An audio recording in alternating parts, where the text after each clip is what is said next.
This is the Sunday edition of the 217 Recovery Podcast. Tonight's episode was carefully selected by Marnie. Could be little, could be big. But going back out is not the answer. Sit back, relax, or do whatever it is you do, and enjoy Marnie's Sunday night replay. Is that where the little emojis that are laughing get put up? Oh, you got jokes now? I'm just saying. Phone check, 1, 2. This is the 217 Recovery Podcast with Corey Winfield, Ryan Beckman, and Chris Goss. And Ryan Beckman, Chris Goss. They're not here. Just me, Corey Winfield. And this is the 217 Recovery Podcast. Tonight, I'm actually downstate staying with family. Tomorrow, my little brother, my younger brother, let's just call him, and his wife are doing a gender reveal for their baby. And we're pretty excited about that. And since I only live 3.5 hours away, it's something that I thought, hey, I'm in recovery, I'm not drunk, I can make the trip.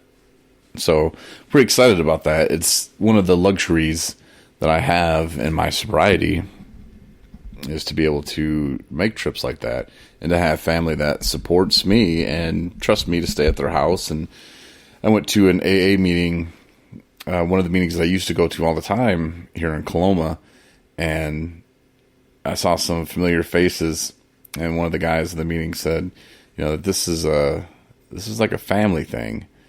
You know, we're maybe not friends, but we're family. You know, like I don't really talk to, there's a couple guys I do talk to, but for the most part, I don't talk to a lot of those people. But yet when I see them, I haven't seen them in, I don't know, I think I got my 3-month coin. I don't remember, but it's been a while. I just put it that way. But yeah, it's like we haven't missed a beat, you know. They're going strong in their recovery and their sobriety, and so am I. So we have that in common, and I don't know if that's the factor that makes it feel so much like a family atmosphere. I don't know, but it's great. It's a great feeling, you know, to walk into a place, and they say, you know, with AA meetings, you can go, doesn't matter what city you're in, you can go to one and feel welcome. And that is true for the most part. I know a lot of people who would rather choose NA meetings. They say it varies, you know, if they start talking about, you know, their using days or, you know, being an addict as opposed to an alcoholic. They say that sometimes it can rub people the wrong way, and you know, those are just meetings. You just have to kind of tune the people that aren't feeling it out, because AA meetings are a lot easier to find than NA meetings, you know, especially if you're not in a big city. So, you know, but most of the time, from my experience, the people at AA do accept pretty much anybody. You know, there's a meeting in Buchanan, Michigan that, you know, I think it was like Thursday nights. The guy was kind of one of those, they call them the old school or the old timers, where he was like, this is an alcoholics meeting, and if you're using drugs, then this isn't your meeting. And that didn't make the other people of the Buchanan Club very happy. And they're like, man, we overeaters, if you're a gambler, it doesn't matter. If you have an addiction, this is for you, you know. And that's the kind of approach I take to it. I take as well, you know, to it. It's an addiction problem, really, my opinion. But yeah, so downstate with the family, excited about tomorrow. Ryan was supposed to do a podcast tonight. I'm not sure what happened with Chris, but I know Ryan grabbed a newbie to recovery. His name's Dustin. I guess they did one. I can kind of see where he was going to post it, but he hasn't yet. So I'm thinking maybe he's editing it. I don't know what else he would be doing. So maybe you're going to get like a double episode tonight, which would be very cool. And I appreciate Ryan stepping up and taking the they say ball by the horns for that one, and I really appreciate that, Ryan. We get actually soft to get hard. Oh, yeah. Yeah, thanks, Ryan. You're not here with me, though. But Dustin, I know, the newbie, he is, and I mean, he's going to be on the podcast, so I don't think that he would mind me saying this about him. But but Dustin is fresh in recovery. I just came out of a treatment center where he did 90 days, and now he has made the leap to sober living, which to me is huge. Whether he started off going to sober living for the right reasons, or whether he was trying to hook up with a chick or just trying to stay in contact, I have no idea.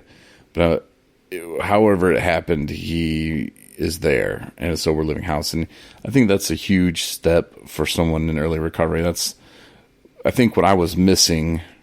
I went to treatment, and when I say treatment, I don't mean like 15 different rehabs, but I mean there was like a few mental places and dual diagnosis places, but 15 times, and the 15th is the last time that I went, and that's when I threw my hands up and said, I give up. I can never drink again. Like, I was absolutely 100% honest with myself this time, with the fact that I can't drink again. You know, I would always hold a little piece of that in the back of my mind somewhere, and I knew it was there. I would shake my head, and when doctors or family members or whatever would say, you can never drink again, I'm like, yeah, I know, I can never drink again. But I think there was that little piece that was always back there thinking that, yeah, I can. But when I came to terms with it and finally accepted, no, I can't drink again, like for real, when I surrendered, some would say, that is when the real changes started to happen for me. And to go to the last treatment and, you know, say, hey, I'll stay 90 days was a huge step for me, because before, give me a week, 2 weeks maybe, and I'm itching to get out of there, man. I got to get back to life. You know, while you're in there, life's still going on out there. So I just wanted back at it, and yeah, I learned some new things, and this is why. And I always had the feeling that I just learned something new, and it was the greatest. Oh, that's what I've been missing this whole time, was, I'm drinking because my feelings. Like, that was like almost to the end of it, you know, like maybe the 13th or 14th time, you know, maybe 13th. And I was like, oh, it's my feelings. That's why I'm drinking. It's not because I like alcohol. The alcohol doesn't make me drink it. You know, it was the feelings and stuff like that. But it is the feelings. It's the emotional uncomfortableness. It's the stress, I would call it. Just uncomfortableness. You know, when I don't want to feel uncomfortable, that's what I knew what to do, would drink. And I would get into that state of blah, you could call it, like it wasn't fun. It wasn't because I wanted to party. It was just a blah. Like, I didn't have to experience life anymore. I didn't have to worry about anything, even though a lot of times, you know, things were going so bad that, you know, I didn't have food, or, you know, I barely had enough gas to get anywhere, but I would still run out and get that alcohol because I wanted to get that blah. And then I wouldn't care about having gas. I wouldn't care about having food. I'd make up the dumbest dishes, and it was bad, but I didn't care because I was blah'd out. And I'd wake up the next day and I would just think, man, what did I just do? And, you know, the shaking starts. And I don't know if I told this or not, but Tyrone, who's an awesome dude. Man, That's Tyrone. He's from Detroit. And he had no idea alcohol was so powerful and takes over physically. And he watched Leaving Las Vegas with Nicolas Cage. And he said he watched it twice. He said he watched the first time and I just couldn't believe it. And he came up to me and he's like, that alcohol is a bad MFer. I was like, yeah, I know. He was like, man, shit. He was like, the drugs that he was doing, he was like, I'm glad it never did that to me. He's like, I moved up here, up north to get away from that stuff. And so far it's working great for him. He doesn't see his drug of choice on the streets up here or up there in Boyne City, Petoskey, whatever. And that's huge for him. It didn't have that physical toll that alcohol took. But when he saw Nicolas Cage, like shaking and just sick and just dying, he was pretty shocked. He had no idea that alcohol was that powerful. And, it kind of helped him understand a little bit too about, addiction and how dangerous it really is. A lot of things are dangerous. I tell you, like, gambling is dangerous. And I once had a person tell me that, well, my addiction's not going to kill me, not like alcohol is going to kill you. Yeah, I don't know about that. It's still a form of misery. You're losing money. You need money to live. You're flushing money down the toilet as I would go buy a bottle. Some people are putting it into a machine. You're losing out on life. Instead of being with family and friends, you're drawn to the casino, and the same triggers in the brain from drinking or from using drugs. That's the same thing that's going on in the brain of somebody who gets that gambling addiction, and it's real. And a lot of times when it gets so bad, just like somebody who uses drugs, you get to a point where you don't know what to do anymore. Some people are afraid to ask for help. I know I was. I knew there was something going on that wasn't good. When the shaking was, I knew it was bad, but I didn't know what to do. I didn't know who to turn to. I felt shamed. I thought it can't happen to me. I'm not an alcoholic. I'm not. And then once I would get in that blah mode, it wouldn't matter, and it was hell. I would go to work a little bit. I'm sure I was still buzzed. And the shaking, we used to start about 3:00 in the afternoon, but then it started at 2 and then noon, and it was just bad. And like I said, I didn't know what to do, but I just had to stop the shaking. That was like, when can I get out of work? When can I hit the store? Or when can I get out of work and go home and get more to stop the shaking? And it would take me a whole fifth, just to stop the shaking, to feel like I would equate it to a normal. Like, my body is not going through the withdrawal stages, pretty much. It's, whew. I just remember I would sigh, and it's so good not to have to feel that. I'm telling you, if you're listening for the first time, or if this is something you can relate to, you know exactly what I'm talking about. If you're in early recovery, or maybe you're thinking about it, maybe a friend or family member told you, hey, listen to the 217 Recovery Podcast. These guys have fun. Well, this isn't one of those fun episodes, I don't think, but maybe it is. I don't know. I like to talk, so I'm having fun, and it really helps me. But yeah, if this is like a first time listening, and maybe, like I said, someone told you to listen, and you can get help, man.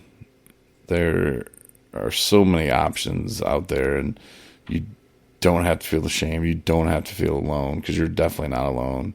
There are millions of people just in this country alone that struggle with addiction. And whether it be meth, weed even, and people laugh, oh, that's not addiction. Yeah, it is. Run out of weed and see what happens.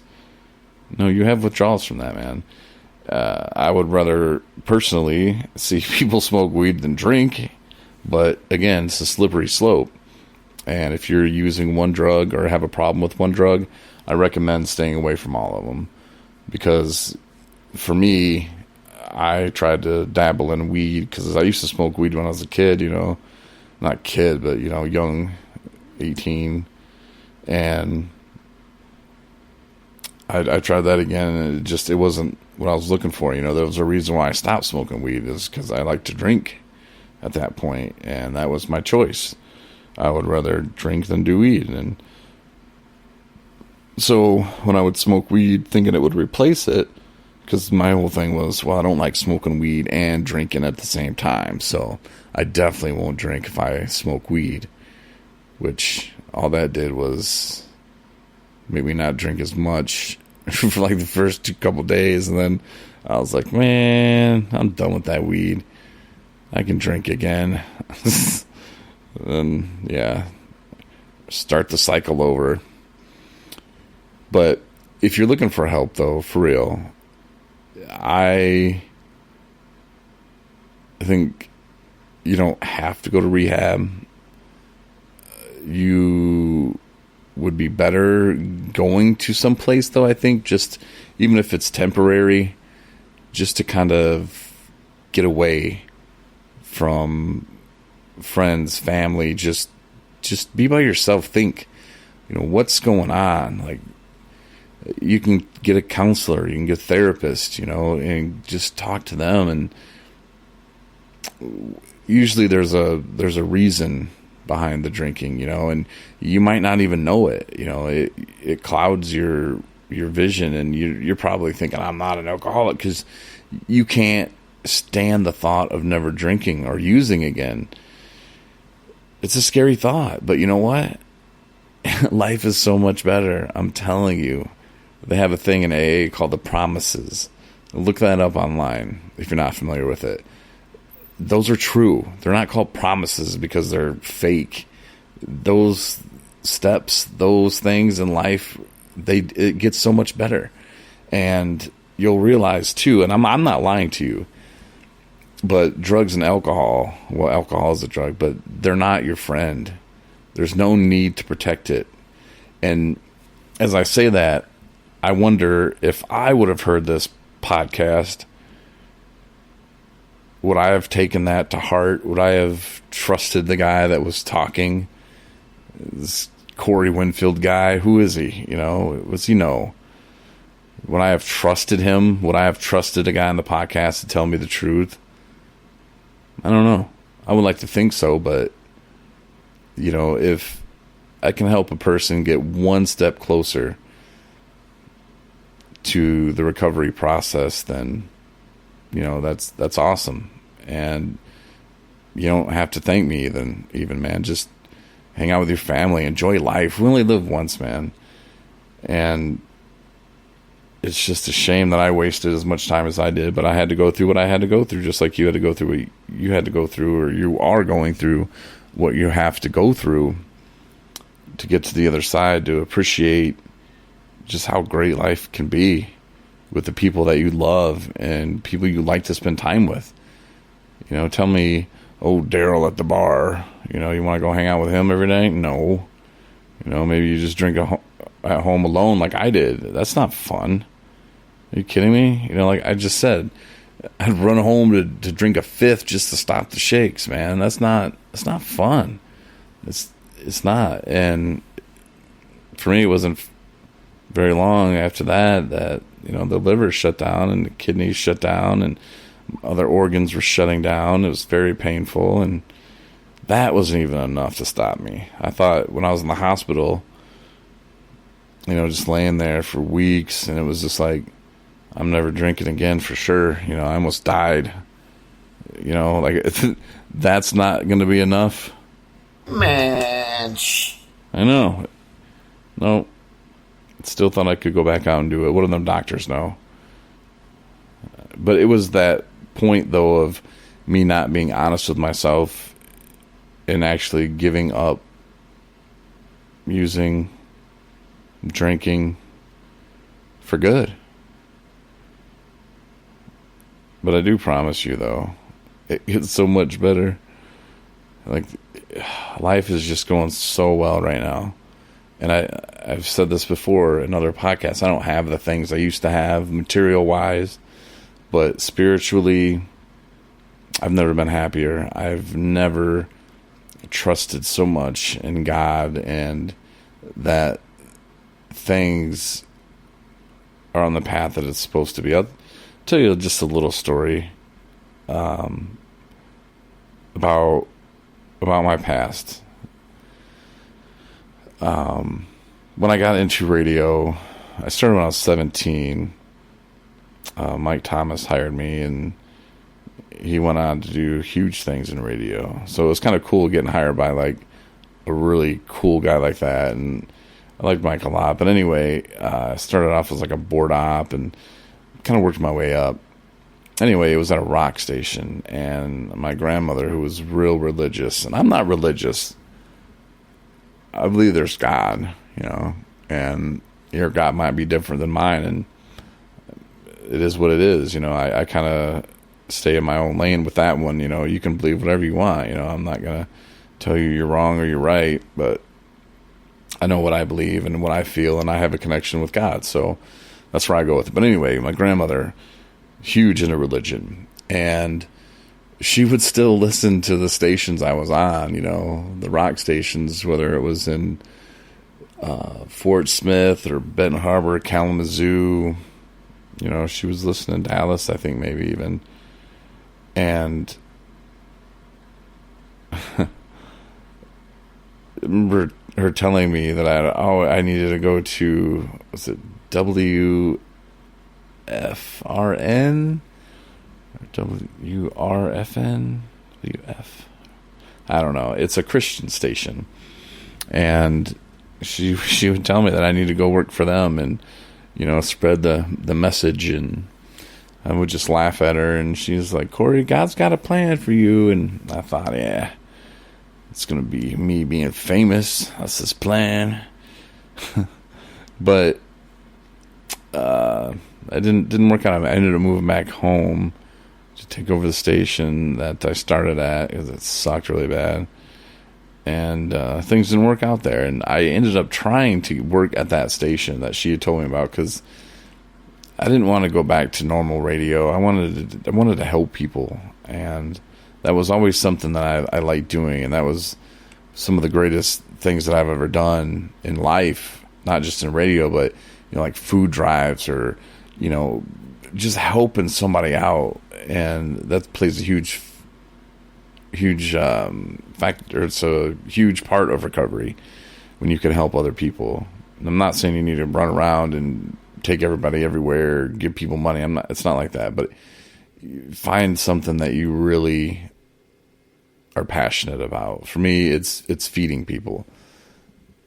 People without food and kids without food, like that to me is, it shouldn't be, there's so much food thrown away, and, you see stuff on TV saying, "Hey, feed these kids over in Ethiopia." Yeah, that's cool, but I don't know. There's kids here that need food too, but getting off topic here. So my grandma wants me to do that. I ended up applying, but nothing. And I even wrote him a few emails, and all I had for my demo tape was the stuff from the rock stations, and I wasn't going to play my country demo. Hopefully that's already gone somewhere. I don't know. I don't think I ever want to find that. I think I would laugh too hard. But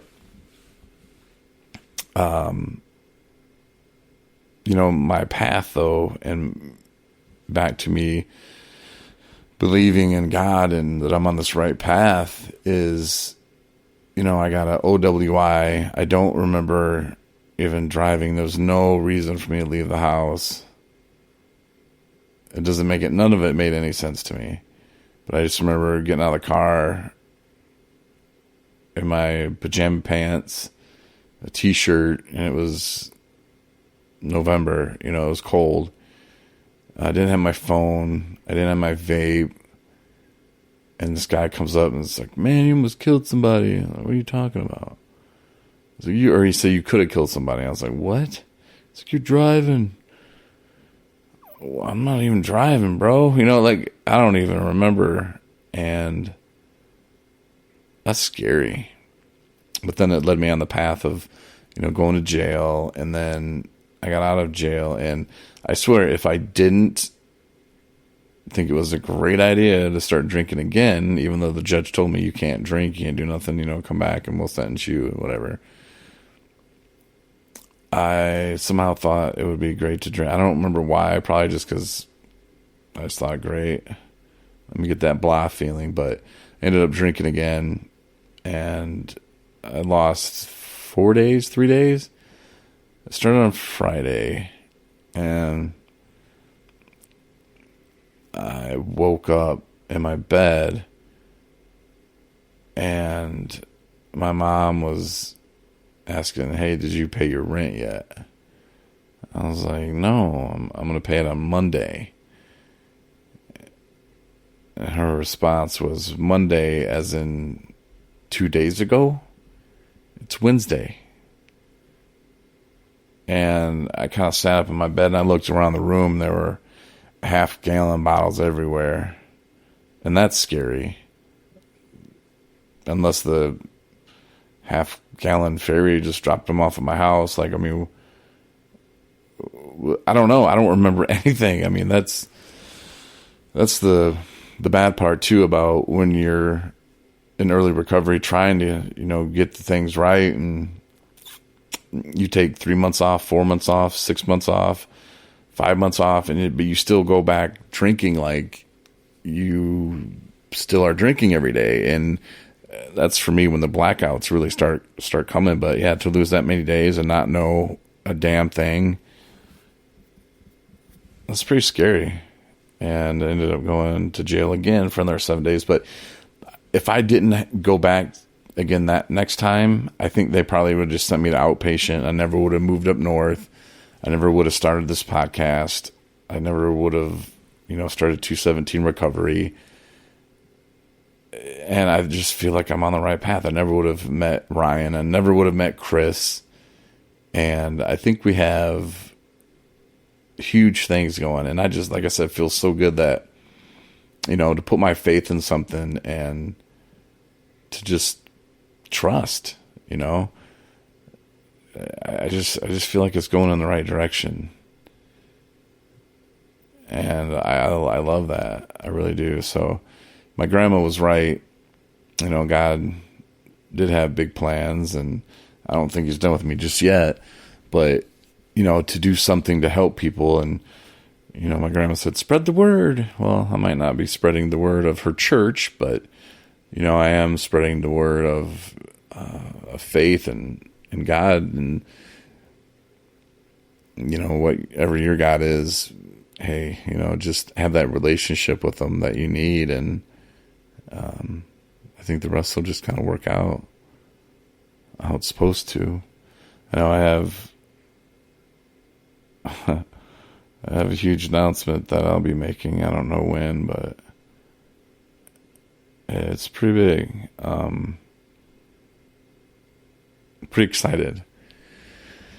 My fingers crossed for this one, and I can't wait to tell you about it, because I think you'll share in the joy, and you'll be able to hear it in my voice for sure.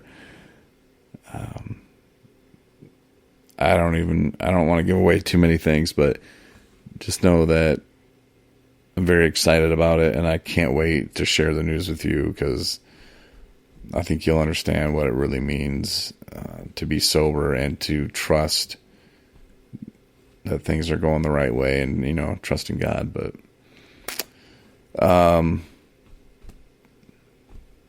yeah, I think I'll shut up now, and I hope you enjoyed the episode. Just laying in a bed. This is the most comfortable I think I've ever been doing. I mean, not like mentally, but like physically. I miss my old bed. I'm laying in my old bed. It's very nice. But, yeah, it feels good, man. It really does. And I appreciate you listening, and, share us, tell people about us. We're doing things in the recovery community and the community. I'll say that again. And, we're just going to keep growing with it. And, we're not doing it out of, hey, we want to be rich and famous. We're not even, I don't, whatever, man. I've been doing this radio thing for quite some time. So, just trying to help people, and whatever's going to happen is going to happen. And I think God will take care of us. And, we're going to actually, being a recovery company, hopefully employ people in recovery and people that are recovery coaches. We're going to start off up north. So, and news on that's coming too. And that's not the huge news I was talking about, but yeah. So have a good day. Share us with your friends, and make sure to subscribe, whether you like us on Spotify or, iHeartRadio. I think my sister said she listens on Castbox or Stitcher. I don't know, but yeah, you can find us pretty much anywhere. Pandora, I'm not sure. They said we've been added, but we haven't been. So they said they're working on it, and it could take some time. So I don't know. If you just want to poke around Pandora, if that's your choice, feel free. But yeah, share us, and 217recovery.com. You can go there too, and we're going to have resources up there, kind of like the old website that we had, because we have a new site now, and Anna's blog is there as well. And see what Ryan looks like. I don't think we have yellow pictures up, or yellow pictures of his yellow hair up yet, but that's coming soon. And yeah, appreciate you listening, and I'll talk to you tomorrow, and hopefully have a special guest. Good night, or good day. See ya. Thanks for listening to the 217 Recovery Podcast. For more episodes plus bonus features, download the 217 Recovery app.